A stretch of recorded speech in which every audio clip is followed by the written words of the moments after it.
নমস্কাৰ সকলোকে high school math and ছায়েন্সলৈ স্বাগতম জনাইছোঁ। আজি আমি ষষ্ঠ শ্ৰেণীৰ গণিতৰ অধ্যায় 6 প্ৰাথমিক আকৃতিসমূহ এই পাঠটোৰ ওপৰত আলোচনা কৰিম। তোমালোকে এই চিত্ৰখনত বিভিন্ন আকৃতি দেখা পাইছা, য'ত আছে একটকীয়া মুদ্ৰা এটা, ফুটবল, 20 টকীয়া নোট, লুডু ডাইচ, গ্ল'ব আছে। এই আকৃতিবিলাক তোমালোকে দৈনন্দিন জীৱনত দেখিছা আৰু ইয়াৰ পৰা তোমালোকে কোনবোৰ চেপেটা আৰু কোনবোৰ গোটা তোমালোকে বাছি উলিয়াব পাৰিবা। পাছলৈ এই গোটা আৰু চেপেটা বস্তুবিলাকক আমি দ্বিমাত্ৰিক, যাক চেপেটা বস্তু যিবোৰ তাক কয় দ্বিমাত্ৰিক আৰু যিবোৰ গোটা বস্তু তাক কয় ত্ৰিমাত্ৰিক, তেনেদৰে আমি শিকিম। এতিয়া এই গোটা আৰু চেপেটা বস্তুবোৰ অৰ্থাৎ বিভিন্ন আকৃতিবোৰ, এই আকৃতিবোৰৰ জোখ মাখ ইয়াৰ ওপৰত আমি এই পাঠটোত শিকিম। এতিয়া তাৰ আগতে তোমালোকে শিকিছিলা যে বিন্দু কি? জোঙা পেঞ্চিল এডালৰ যদি ফুট এটা দিওঁ সিয়ে হয় বিন্দু। এই বিন্দুবোৰ যদি আমি সৰলৰৈখিকভাৱে চিধাকৈ ইটোৰ গাত সিটো লগাই আমি দতকৈ দি গৈ থাকোঁ, ই এনেধৰণৰ এডাল চিধা আঁচ বা পোন আঁচৰ সৃষ্টি কৰিব। এতিয়া এই আঁচডাল মন কৰা, দুই মূৰত দুটা মই কি দিছোঁ? কাঁড়চিন দিছোঁ। কাঁড়চিন দুডালে বুজাইছে যে এই আঁচডাল দুই মূৰে যিমানলৈকে দৰকাৰ সিমানলৈকে বঢ়াই দিব পাৰোঁ। আকৌ এবাৰ ক'লোঁ, কাঁড়চিন দুডালে বুজাইছে যে এই পোন আঁচডালক আমি দুই মূৰে অসীমলৈকে বঢ়াই দিব পাৰোঁ। এতিয়া তোমালোকে মনত ৰাখিবা, এই আঁচডালৰ নাম পোন, আঁচডালৰ নাম হ'ল ৰেখা। এতিয়া আমি ক'ম যে ৰেখাৰ দুই মূৰত দুডাল কাঁড়চিন থাকে আৰু ৰেখাক দুই মূৰে অসীমলৈকে বঢ়াই দিব পাৰি। পাছৰটো চোৱা, ৰেখা হয় তাৰ পৰা ৰেখাডালো বিন্দুৰো সমষ্টি। আমি দুটা বিন্দু ল'লোঁ, এটা এ বিন্দু আনটো বি বিন্দু। এই বিন্দুটোত আমি কি কৰিলোঁ? ৰেখাডাল কাটি উলিয়ালোঁ। এই ৰেখাডাল খণ্ড কৰিছোঁ, যাৰ কাৰণে ইয়াৰ নাম হ'ব ৰেখাখণ্ড, যাক আমি ক'ম এনেদৰে লিখিম। চোৱা, এ বি ওপৰত আঁচডাল দিলে সি বুজিব এ বি ৰেখাখণ্ড। এতিয়া এৰ পৰা বি বিন্দুলৈকে আমি জুখি উলিয়াব পাৰোঁ, সেয়েহে আমি ক'ম ৰেখাখণ্ডৰ মূৰ দুটা। এই দুটা মূৰ হয়নে? দুটা বিন্দু আৰু ৰেখাখণ্ডৰ নিৰ্দিষ্ট জোখ আছে। আনটো চোৱা, 3 নম্বৰ ছবিটো, য'ত এটা মূৰত বিন্দু আনটো মূৰত কাঁড়চিন। বুজি পাইছা যে কাঁড়চিন যিফালে আছে তাক আমি বঢ়াই দিব পাৰোঁ অসীমলৈকে, যিফালে বিন্দু আছে সি নাবাঢ়ে। এতিয়া ইয়াৰ নাম হ'ব ৰশ্মি। কি হয় তেতিয়াহ'লে? ৰশ্মিৰ প্ৰান্তবিন্দু বা মূৰ কেইটা, এটা মূৰত বিন্দু থাকে আনটো মূৰ কাঁড়চিন থাকে। তেতিয়া আমি কি শিকিলোঁ? ৰেখাক দুই মূৰে অসীমলৈ বঢ়াই দিব পাৰি, ইয়াৰ নিৰ্দিষ্ট জোখ নাথাকে।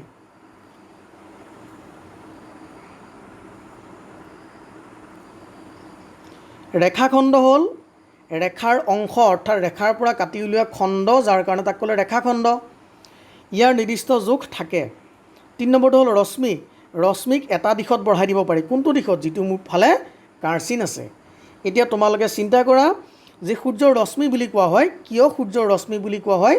আমি সূৰ্যৰ ৰেখা বা ৰেখাখণ্ড বুলি নকওঁ। এতিয়া হ'ল ৰেখাখণ্ডৰ জোখ। প্ৰথমতে তোমালোকে চিত্ৰ দুটা চোৱা। চিত্ৰ দুটাত কি দেখিছোঁ? যে যিপাত স্কেল, এপাত স্কেল দেখিছোঁ। স্কেলৰ কাষকেইটা বা এইফালৰ কেইটা একোডাল ৰেখাখণ্ড। আনটো চিত্ৰ যিডাল মাৰি, তাৰো কাষকেইটা ৰেখাখণ্ড। এতিয়া আমি দুডাল ৰেখাখণ্ড বা এডাল ৰেখাখণ্ড জুখিবৰ কাৰণে কি ব্যৱহাৰ কৰিম? য'ত দাগ কটা আছে স্কেলডাল। আমি দুডাল ৰেখাখণ্ড যদি আমাক দিয়ে, চকুৰে চাই এডাল যদি আনডালতকৈ বহুত দীঘল বা পাৰ্থক্য বহুত বেছি, তেতিয়াহ'লে আমি ক'ম যে কোনডাল দীঘল। কিন্তু যদি দুডাল প্ৰায় সমান হয়, তাক আমি কোনডাল দীঘল কোনডাল চুটি, বা দুডাল যদি বহু দূৰত থাকে তাক আমি কোনডাল দীঘল কোনডাল চুটি বিচাৰি উলিয়াবৰ কাৰণে কিন্তু আমাৰ দাগ কটা এনেকুৱা মাৰি লাগিব, স্কেলৰ সহায় ল'ব লাগিব। এতিয়া আমি স্কেলডাল চাই লওঁ। এইডাল যে স্কেলডালত তোমালোকে দেখা পাইছা 1ৰ পৰা 15লৈকে হয়নে দাগ কটা আছে, আৰু প্ৰত্যেকটো ঘৰ সমান। 0ৰ পৰা 1লৈকে, প্ৰথমটো 0, 0ৰ পৰা 1লৈ যিমান ডাঙৰ দাগ, 1ৰ পৰা 2লৈ সিমান ডাঙৰ দাগ। এই প্ৰত্যেকটো দাগ একোটা কিহৰ দাগ? চেণ্টিমিটাৰৰ দাগ। অৰ্থাৎ 1ৰ পৰা 15লৈকে 15 চেণ্টিমিটাৰ আছে। আকৌ চোৱা যে প্ৰত্যেকটো ডাঙৰ ঘৰৰ মাজত সৰু সৰু 10টা ঘৰ আছে। প্ৰত্যেকটো ঘৰ কিহৰ দাগ? মিলিমিটাৰৰ দাগ। যদি স্কেলডালে আমি 0ৰ পৰা 5লৈকে যায়, তেতিয়াহ'লে আমি ক'ম 5 চেণ্টিমিটাৰ, ইংলিছত লিখিলে CM। যদি 5ৰ পৰা সৰু সৰু 3 ঘৰ যায়, তোমালোকে লিখিবা 5.3 চেণ্টিমিটাৰ। সৰু 3 ঘৰ, প্ৰত্যেক ঘৰটোক আমি 0.1 বুলি ধৰিম আৰু সি হ'ব মিলিমিটাৰৰ দাগ। স্কেলডালৰ ইটো দিশত চোৱা, 1ৰ পৰা 6লৈকে আচলতে এইটো 0, 1, 2, 3, 4, 5, 6। এই 6টা দাগ প্ৰত্যেকটো হ'ল ইঞ্চিৰ দাগ। এতিয়া আমাৰ কোনোডাল ৰেখাখণ্ড জুখিবৰ কাৰণে যদি চেণ্টিমিটাৰ লাগে আমি ইফালে জুখিম, যদি ইঞ্চিত লাগে আমি স্কেলডালৰ ইফালৰ পৰা জুখিম। আকৌ স্কেলডালৰ লগতে এইডাল তোমালোকে চিনি পাইছেনে, এইডাল হ'ল কম্পাছ। এই কম্পাছডালৰ সহায়তো কিন্তু আমি কোনো এডাল ৰেখাখণ্ড জোখ উলিয়াব পাৰোঁ বা দুডাল ৰেখাখণ্ড আমি তুলনা কৰিব পাৰোঁ কোনডাল দীঘল কোনডাল চুটি। কেনেদৰে, যে এই কম্পাছডালৰ এইকণতে আমি কি কৰিব পাৰোঁ, ভাঁজ লগাব পাৰোঁ। অৰ্থাৎ ইয়াৰ এই জোঙা মূৰ দুটা আমি দীঘল চুটি কৰিব পাৰোঁ। জোঙা মূৰ দুটা লগাই আমি কোনো এডাল ৰেখাখণ্ড জোখ উলিয়াব পাৰোঁ বা দুডাল ৰেখাখণ্ড আমি তুলনা কৰিব পাৰোঁ। এতিয়া এই স্কেলৰ জোখাতকৈও দুডাল ৰেখাখণ্ড তুলনা কৰিবৰ কাৰণে কম্পাছডাল বেছি সুবিধাজনক। কিয়? প্ৰশ্ন চোৱা, যে এডাল ৰেখাখণ্ডৰ জুখিবলৈ, ৰেখাখণ্ডক জুখিবলৈ স্কেল এডালতকৈ কাটা কম্পাছ ব্যৱহাৰ কৰাটো কিয় বেছি ভাল? উত্তৰটো হ'ল স্কেলৰ সহায়ত ৰেখাখণ্ডৰ দিশ জোখোতে যদি চকুৰ অৱস্থান সঠিকভাৱে নাথাকে তেন্তে ৰেখাখণ্ডৰ দিশ শুদ্ধকৈ উলিয়াব নোৱাৰি। সেয়েহে কম্পাছৰ সহায়তো জোখা হয় বা কম্পাছ বেছি সুবিধাজনক। এতিয়া আমি চাম কোণ। তোমালোকে চোৱা, কোণ হ'ল যেতিয়া দুডাল ৰেখাখণ্ড লগ লাগে, অৰ্থাৎ দুডাল ৰেখাখণ্ডৰ এটা উমৈহতীয়া বিন্দু থাকে। চোৱাচোন, এইডাল ৰেখাখণ্ড, আমি ইয়াত ৰশ্মি কৈছোঁ, আচলতে দুডাল ৰশ্মি হ'ব। এইডাল ৰশ্মি, দুইডাল ৰশ্মিৰ এটা উমৈহতীয়া বিন্দু আছে, দেখিছানে? দুটা ৰশ্মিৰ আদি বিন্দু একেটাই হ'লে ৰশ্মি দুটাই এটা বিন্দুত কোণ উৎপন্ন কৰে। এটা ৰশ্মি বুলি ক'ম, দেখিছোঁ দুইমূৰে কাঁড়চিন আছে, অৰ্থাৎ ই ৰশ্মিয়ে হয়। দুটা ৰশ্মি এটা বিন্দুৰ পৰাই ওলাইছে বা দুটা ৰশ্মিৰ লগ লাগিছে বা এটা উমৈহতীয়া বিন্দু আছে, তেতিয়া এইখিনিতে কোণ উৎপন্ন হ'ব। কোনটো কোণ আমি চাওঁ, এইটো কোণ হয়নে, যাক দেখুৱাইছে এইটো। এতিয়া কোণটো তোমালোকে চোৱা, এটা ভিতৰৰ ফালে দেখুৱাইছে, এটা বাহিৰ ফালে দেখুৱাইছে। তোমালোকে ঘড়ীৰ কাঁটা মন কৰিবা কেনেদৰে ঘূৰে, এনেদৰে ঘূৰে হয়নে? কাঁড়চিনডালত আকৌ এবাৰ দিলোঁ, এনেদৰে ঘূৰে হয়নে? বাওঁফালৰ পৰা সোঁফাললৈ ঘূৰে। তেতিয়াহ'লে এই ঘড়ীৰ কাঁটাৰ দিশত, ইয়াত ঘড়ীৰ কাঁটাৰ দিশত নহয়, ঘড়ীৰ কাঁটাৰ বিপৰীত দিশত, অৰ্থাৎ এইফালৰ পৰা আমাৰ এটা কোণ দেখুৱাইছে, যিটো কোণ ভিতৰত অন্তঃকোণ। ভিতৰত আছেনে কোণটো, যাক ক'ব অন্তঃকোণ। আৰু এটা বাহিৰ ফালে উৎপন্ন হৈছে, যাক ক'ব বহিকোণ। তেতিয়াহ'লে আমি গম পালোঁ দুডাল ৰেখাখণ্ডই, দুডাল ৰশ্মিৰ এটা উমৈহতীয়া বিন্দু থাকিলে কোণ উৎপন্ন কৰে। যদি ভিতৰ ভাগ ল'বলগীয়া হয় অন্তঃকোণ, বাহিৰ ফালেও কিন্তু এটা কোণ উৎপন্ন হয়, মনত ৰাখিবা, সি হ'ব বহিকোণ। এতিয়া আমি ঘড়ীৰ কাঁটাৰ দিশৰ কথা কৈছোঁ, আমি কোণৰ ক্ষেত্ৰত সেইটো শিকিম। এইটো চোৱা, এতিয়া ঘড়ী এটা মই দিছোঁ চিত্ৰ। এই ঘড়ীটোত তিনিডাল কাঁটা আছে, এই কাঁটা কেইডালে কোণ উৎপন্ন কৰেনে বাৰু? চোৱা, ইয়াত কোণ উৎপন্ন কৰিছে। কেনেদৰে? 3টা বজাত লাগিছে এডাল ঘণ্টাৰ কাঁটা, 2ত লাগিছে মিনিটৰ কাঁটা, অৰ্থাৎ এই দুটাৰ মাজত এটা কোণ উৎপন্ন হ'লনে? একেদৰে ছেকেণ্ডৰ কাঁটা আৰু ঘণ্টাৰ কাঁটাও কোণ উৎপন্ন কৰিছে, ছেকেণ্ডৰ কাঁটা আৰু মিনিটৰ কাঁটায়ো কোণ উৎপন্ন কৰিছে। বা যদি 12টা বাজে, সম্পূৰ্ণ কাঁটা গোটেইকেইডাল 12ত থাকিব। যদি 12:30 বাজে, 12 আৰু 6ত থাকিব, এটা কোণ উৎপন্ন হ'ব। অৰ্থাৎ ঘড়ীৰ কাঁটা কেইডালেও কোণ উৎপন্ন কৰে। এতিয়া তোমালোকে নিজৰ ঘৰত বা ওচৰে পাঁজৰে পোৱা চিত্ৰবিলাকত ক'ত ক'ত কোণ উৎপন্ন হ'ব পাৰে বাছি উলিয়াবা। এতিয়া মই কেইটামান কৈছোঁ, তোমালোকৰ খিৰিকীৰ ফ্ৰেমলৈ চাবা, তাত কোণ উৎপন্ন হ'ব। তোমালোকৰ ভেণ্টিলেশ্যন চাবা, দৰ্জাৰ ফ্ৰেম চাবা, ঘৰত লগোৱা AC বৰ্ডবিলাক চাবা, তাত কি হ'ব, প্ৰত্যেকতে কোণ উৎপন্ন হৈ আছে। এতিয়া আমি চাম যে ঘড়ীৰ কাঁটাই উৎপন্ন কৰা কোণবিলাক কেনেধৰণৰ হয়। এইটো এটা ঘড়ী, য'ত 12টা বাজিছে, ইয়াত দেখুৱাইছে। 12টা বাজিব কেতিয়া, 12ৰ পৰা সম্পূৰ্ণ এপাক ঘূৰি আকৌ যেতিয়া 12 পাব, সম্পূৰ্ণ এপাক ঘূৰিলে 12টা বাজে। আধা পাক ঘূৰিলে, চোৱাচোন, ইয়াত আছিলে সম্পূৰ্ণ এপাকৰ আধা, এইটো নহ'বনে? আধা পাক ঘূৰিলে এইটো আধা পাক ঘূৰণ।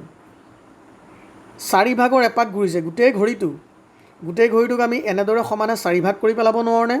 তোমালোকে মন কৰাচোন, প্ৰত্যেক ভাগতে 1ৰ পৰা এইকণ 3 নহয়নে? প্ৰতি 3টা ঘৰত এভাগ হৈছে। আকৌ 6, 9, 12, ঘড়ীটো এনেদৰে নাথাকেনে? এতিয়া মন কৰা যে 4 ভাগৰ এপাক ঘূৰণ, অৰ্থাৎ গোটেই ঘড়ীটোক যদি আমি 4 ভাগ কৰি পেলাওঁ, প্ৰত্যেকটো ভাগত 3টাকৈ সংখ্যা থাকিব। প্ৰথম ভাগত 1, 2, 3, পাছৰটোত 4, 5, 6, তাৰ পাছৰটো 7, 8, 9, অৰ্থাৎ 3টাত প্ৰত্যেক 3টা সংখ্যাত আমি ক'ম 4 ভাগৰ 1 পাক। 4 ভাগৰ 3 পাক ঘূৰিছে, ইয়াৰ পৰা ইয়ালৈকে এপাক, ইয়াৰ পৰা ইয়ালৈকে আহিলে 4 ভাগৰ 2 পাক, ইয়াৰ পৰা ঘূৰি ইয়াত পাইছেগৈ 4 ভাগৰ 3 পাক নহয়নে? মই আকৌ এবাৰ দেখুৱাই দিছোঁ যে ইয়াৰ পৰা ইয়াত পাওঁতে 4 ভাগৰ 3 পাক হৈছে। অৰ্থাৎ এপাক ঘূৰিলে মানে 4 ভাগৰ এপাক ঘূৰিলে মানে 3টা সংখ্যা গ'ল। 4 ভাগৰ 2 পাক ঘূৰিলে বা আধা পাক ঘূৰিলে মানে 6টা সংখ্যা গ'ল, 4 ভাগৰ 3 পাক ঘূৰিলে মানে 9টা সংখ্যা গ'ল, 4 ভাগৰ 4 পাক বা সম্পূৰ্ণ ঘূৰণত 12টা সংখ্যা বা এপাক ঘূৰে।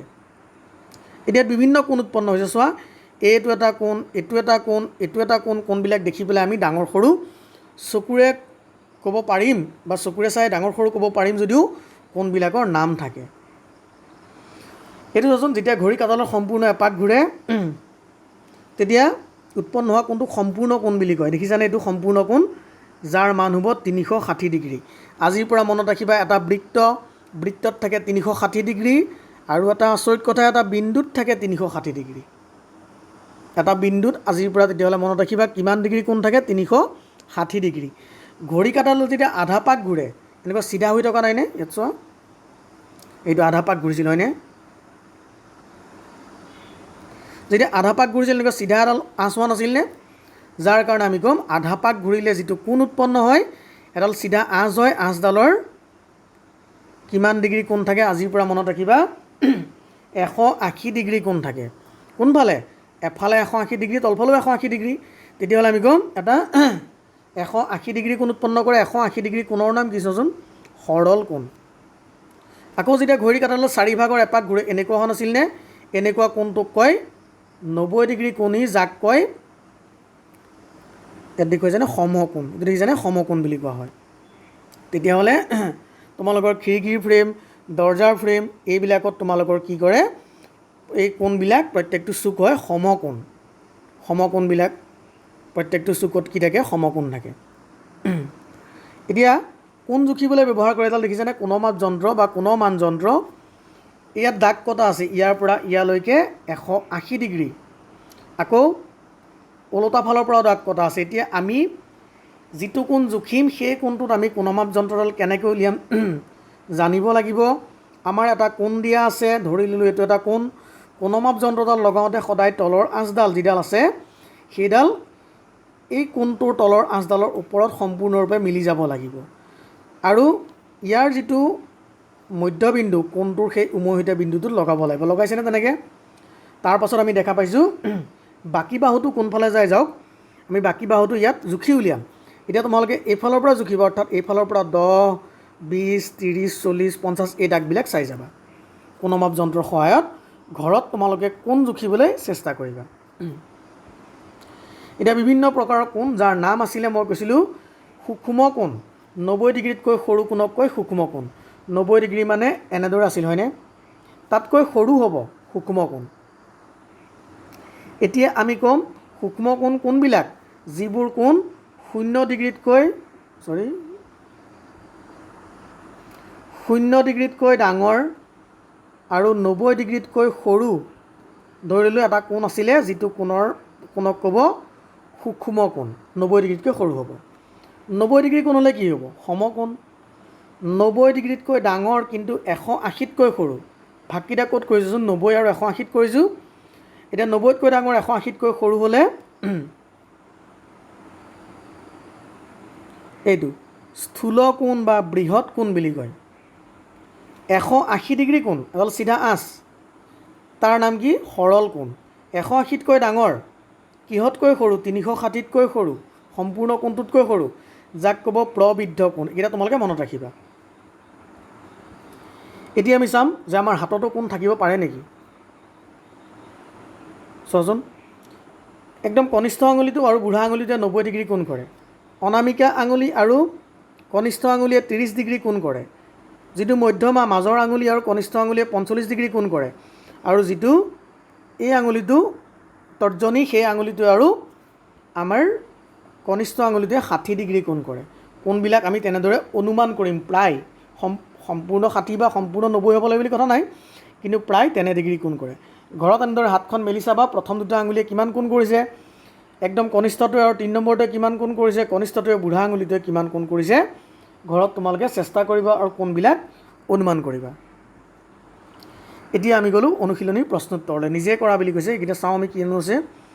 ধৰা হ'ল এজন মানুহ উত্তৰমুৱা হৈ থিয় হৈ আছে। কোনফালে মূৰ কৰি আছে? এইটো নৰ্থ মানে উত্তৰ। এতিয়া তেওঁ কোনমুৱা হ'ব যদি ঘড়ীৰ কাঁটাৰ 4 ভাগৰ এপাক ঘূৰে। 4 ভাগৰ এপাক মানে কি? এটা সমকোণ, অৰ্থাৎ 90 ডিগ্ৰীকৈ ঘূৰিব 4 ভাগৰ। এইটো চাৰিভাগৰ এপাক নহয়নে, সম্পূৰ্ণ চাৰিভাগ কৰি থৈছে, এপাক ঘূৰিলে, তেতিয়াহ'লে কোনফালে মূৰ কৰিব, ইষ্ট, তেতিয়াহ'লে মানুহজন কোনফালে মূৰ হ'ব, পূবফালে, হয়নে।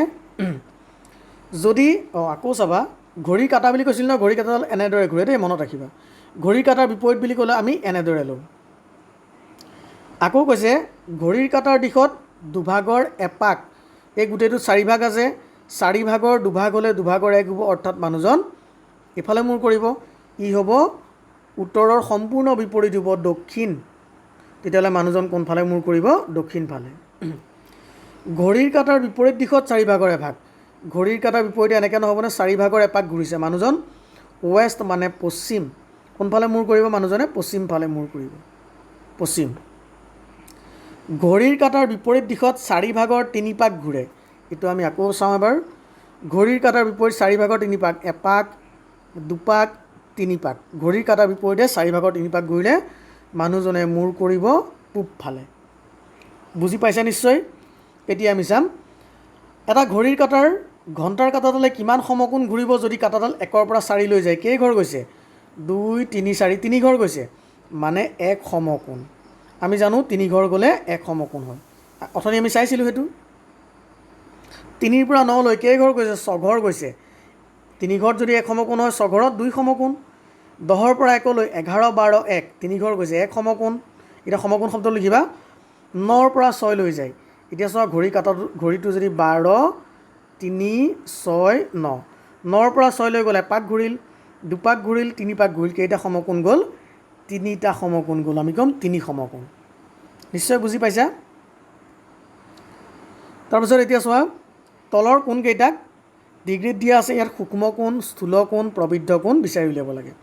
132 ডিগ্ৰী কিহতকৈ ডাঙৰ, কোণৰ ভাগ আছিল 90, 180, 90 আৰু 180ৰ মাজত 90 ডিগ্ৰীতকৈ ডাঙৰ কিন্তু 180তকৈ সৰু, তাক কয় স্থূল কোণ বা বৃহৎ কোণ, তেতিয়াহ'লে কি হ'ব, স্থূল কোণ। 47 ডিগ্ৰী 90 ডিগ্ৰীতকৈ সৰু, সূক্ষ্ম কোণ। 112 ডিগ্ৰী 90তকৈ ডাঙৰ, 180তকৈ সৰু, কোনটো হ'ব বাৰু, বিচাৰি উলিয়াবা। 235 ডিগ্ৰী 180তকৈ ডাঙৰ হ'লে ই হয় প্ৰবৃদ্ধ কোণ। আৰু এটা মই ইয়াৰ পৰা কৰি দিলোঁ 47.5 ডিগ্ৰী, মানে 47তকৈ ডাঙৰ, 90তকৈ সৰু, তেতিয়াহ'লে ই কি হ'ব, সূক্ষ্ম কোণ। তেতিয়াহ'লে তোমালোকে ঘৰত চেষ্টা কৰিবা কোণবিলাক কোনটো কোণক কি নামেৰে জনা যায়, বা এই তলৰ কোণবিলাকক কি আমি কোণ অনুযায়ী ভাগ কেনেদৰে কৰিব পাৰোঁ, নাম অনুযায়ী। তাৰপিছত আমি গ'লোঁ তলৰ উক্তিবোৰ শুদ্ধটোত শুদ্ধ চিন, অশুদ্ধটোত অশুদ্ধ চিন দিয়া। 1 সৰল কোণ, 3 সমকোণ। 1 সৰল কোণ মানে 180 ডিগ্ৰী, 1 সমকোণ মানে 90 ডিগ্ৰী, 3 সমকোণ মানে 270 ডিগ্ৰী হ'ব, হয় জানো, নহয়, অশুদ্ধ। 2 নম্বৰটো চাম, প্ৰবৃদ্ধ কোণবোৰ সৰল কোণতকৈ ডাঙৰ, প্ৰবৃদ্ধ মানে সি বৃদ্ধ, 180তকৈ ডাঙৰ, শুদ্ধ। 90 ডিগ্ৰীতকৈ ডাঙৰ কোণবোৰক সূক্ষ্ম কোণ বোলে, নহয়, 90তকৈ সৰুবিলাককে সূক্ষ্ম কোণ বোলে। 101 ডিগ্ৰী কোণটো স্থূল কোণ, 90তকৈ ডাঙৰ, হয়নে, হয়, স্থূল কোণ বুলি কয়, তেতিয়াহ'লে শুদ্ধ। 180তকৈ ডাঙৰ স্থূল কোণ থাকিব পাৰে, স্থূল কোণ সদায় 180তকৈ সৰু, 180তকৈ ডাঙৰ হৈ গ'লে কি হ'ব, প্ৰবৃদ্ধ কোণ, সেয়েহে 5 নম্বৰটো অশুদ্ধ।